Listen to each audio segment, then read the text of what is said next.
talking about compact bone. So whenever I look at any histology of compact bone, it's so easy to remember because it's so distinct, right? Think about compact begins with a C, and the histology shows these concentric circles, which also begin with C, right? And that's how you know that this is compact bone. It's a very characteristic feature. And the structural unit of a compact bone is actually called an osteon or an Haversian system. Now let's go back to our architectural analogy, right? Just like a city needs roads and utilities to supply it, right? Bones also need a system, and that's what the Haversian system is.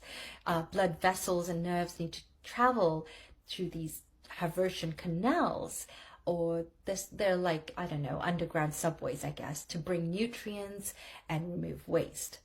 So these pathways called Haversian canals are very important to keep the bones alive and keep everything sort of running smoothly. Now, excuse me, each osteon is composed of concentric rings and calcified matrix called lamellae.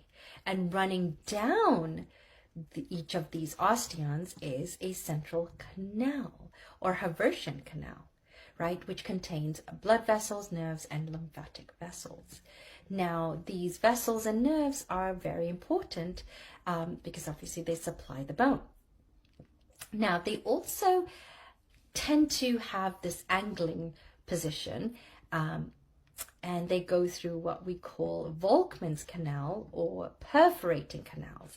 See, they sort of have this right angle. It's almost like, you know, in a subway where you have different lines. That's how it is. And so these canals enable blood vessels and lymphatic vessels to extend to the periosteum and endosteum. That's how they do it, through these Volkmann canals. Now, remember we've talked about lamellae. Do you remember what bone cell is in lamellae? What's hanging out there? It's not osteoblasts and it's not osteogenic cells. What is it? Osteocytes. Exactly. That's what you're going to find in the lamellae area. It's actually going to be in the lacunae